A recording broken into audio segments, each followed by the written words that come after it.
Ada yang penasaran dengan motherboard satu ini? Tonton terus video kali ini.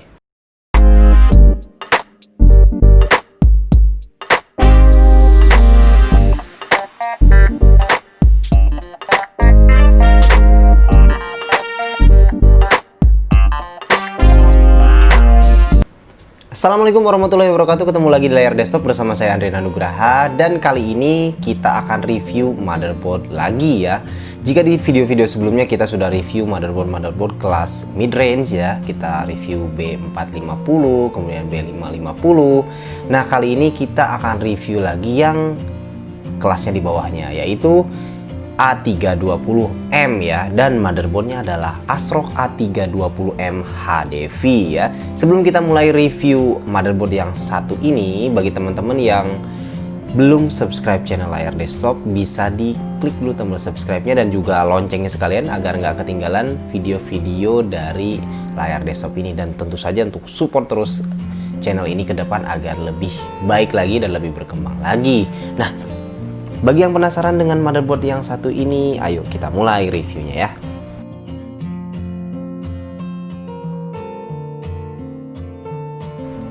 Oke, yang pertama kita unboxing dulu apa saja yang ada di dalam box motherboard yang satu ini ya.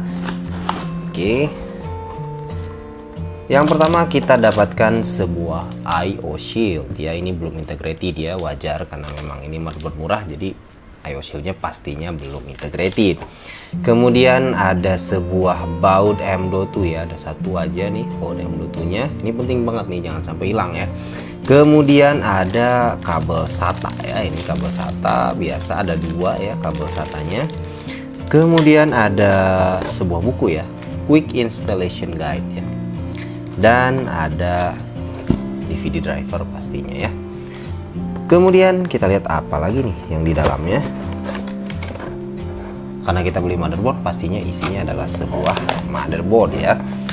Kita lihat motherboard ya. Oke, ini aja isinya dari boxnya, jadi cukup sederhana ya. Boxnya juga, isinya juga sederhana ya. Langsung aja kita mulai, kita bahas apa saja fitur-fitur yang ada di dalam motherboard yang satu ini.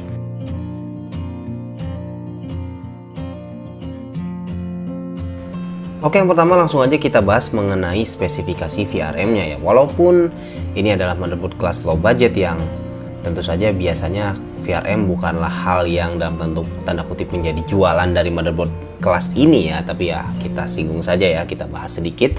Di sini dia menggunakan 7 power phase design ya, yaitu 4 plus 3 power phase, dan VRM-nya ini sama sekali tidak dibaluti oleh heatsink, jadi benar-benar terbuka seperti ini ya. Dan memang sudah selayaknya sebuah motherboard kelas A320M memang tidak ada yang dibaluti oleh heatsink sama sekali ya, dari keseluruhan motherboard yang ada di pasaran untuk A320M.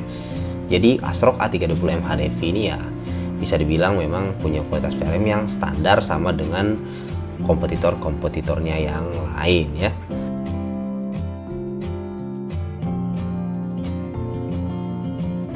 Oke, berikutnya kita bahas mengenai spesifikasi memori. Nah, di sini motherboard yang satu ini hanya memiliki 2 slot DIMM ya.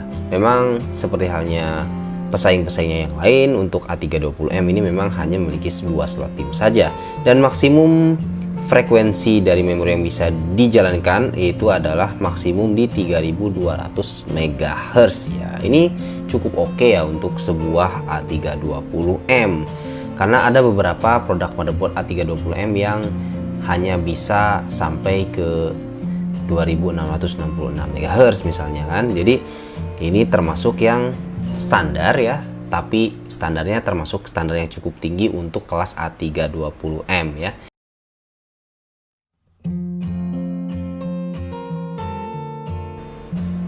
Berikutnya untuk storage. Nah, di sini dia ada 4 slot SATA ya yang sudah menghadap ke samping semuanya ya, keempatnya, dan ini bagus ya, keempatnya sudah menghadap ke samping. Dan kemudian ada 1 slot M.2 ya, Ultra M.2, yaitu M.2 3.0x4.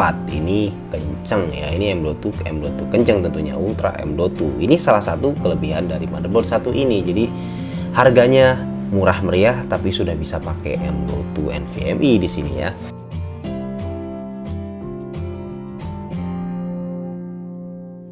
Berikutnya untuk expansion slot. Nah, di sini ada satu slot PCIe 3.0 kali 16 dan satu slot PCIe 2.0 kali 1 ya.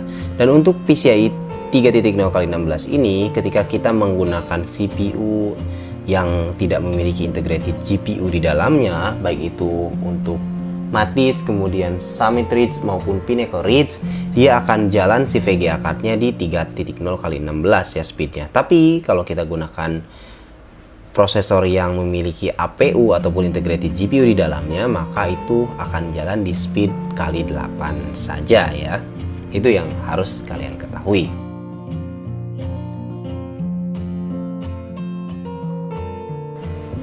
Oke, berikutnya kita bahas mengenai internal konektor ya. Seperti biasa, pastinya ada 24 pin ATX power connector, sedangkan untuk CPU power connector di sini hanya menggunakan 4 pin saja ya. Karena memang rata-rata untuk motherboard dengan chipset A320M yang ada di pasaran itu hanya menggunakan 4 pin saja untuk CPU power connectornya ya, kecuali dari Gigabyte yang A320M S2HV2 itu yang sudah menggunakan 8 pin. Kemudian dari Galax juga yang sudah menggunakan 8 pin untuk A320M-nya ya. Sedangkan yang lain rata-rata itu masih menggunakan 4 pin power saja, termasuk yang dari ASRock yang satu ini.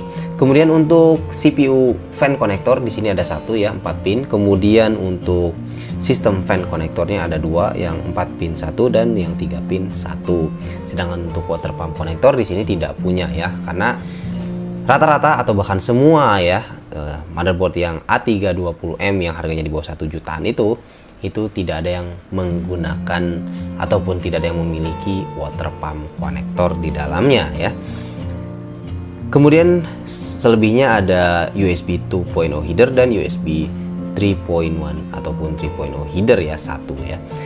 Itu aja untuk internal konektornya, memang cukup sederhana ya untuk internal konektornya.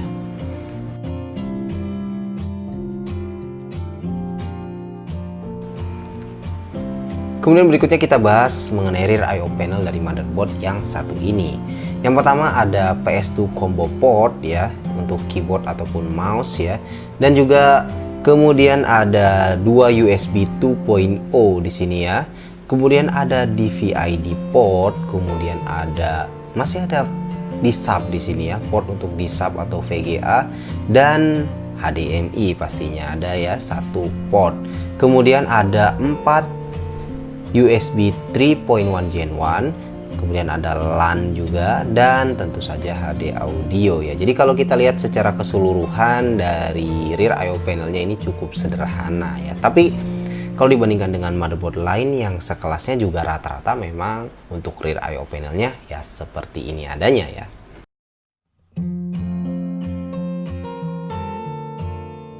Oke teman-teman, itulah tadi review kita mengenai motherboard yang satu ini ya, yaitu ASRock A320M HDV, sebuah motherboard yang harganya sekitar 740 ribuan saja ya. Dan gimana secara spesifikasi ya? Kalau kita lihat tadi sebenarnya sih nggak ada yang istimewa dari speknya ya. Kalau kita lihat speknya standar saja ya. Tapi apa yang menjadi istimewa dari motherboard satu ini? Yang istimewa adalah harganya ya. Jadi spesifikasi yang tadi kita sebutkan itu bisa kalian tebus dengan harga sekitar 740 ribuan saja ya. Dan kalau di compare dengan motherboard lainnya yang A320M itu dia punya harga yang lebih murah ya. Jadi sedikit lebih murah. Jadi kalau yang lain harganya 800 ribuan, dia 700 ribuan. Tapi speknya itu hampir sama. Jadi mirip-mirip lah ya. Memang rata-rata A320M ya seperti itu. Jadi kalau memang kalian itu butuh untuk menjalankan sebuah prosesor yang out of the box, tidak di overclock, misalnya kan hanya jalankan default saja, nggak perlu overclocking, maka ini adalah pilihan yang worth it menurut saya ya. Karena harganya murah, speknya juga cukup lah ya gitu kan, untuk bisa jalankan mungkin prosesor-prosesor sampai ke Ryzen 3 3200G, 2200G, 2300X, atau bahkan Ryzen 3 3100, 3300X mungkin, walaupun ya kita belum coba ya dengan 3300X, tapi secara teoritis ini bisa menjalankan sampai prosesor yang memiliki TDP 65 Watt. Itu artinya sampai ke Ryzen 5 3600 pun ini masih secara teoritis bisa ya, karena memang dia speknya bisa sampai ke yang TDP-nya 65 Watt. Tapi ya kita perlu tes ya kalau itu sih ya.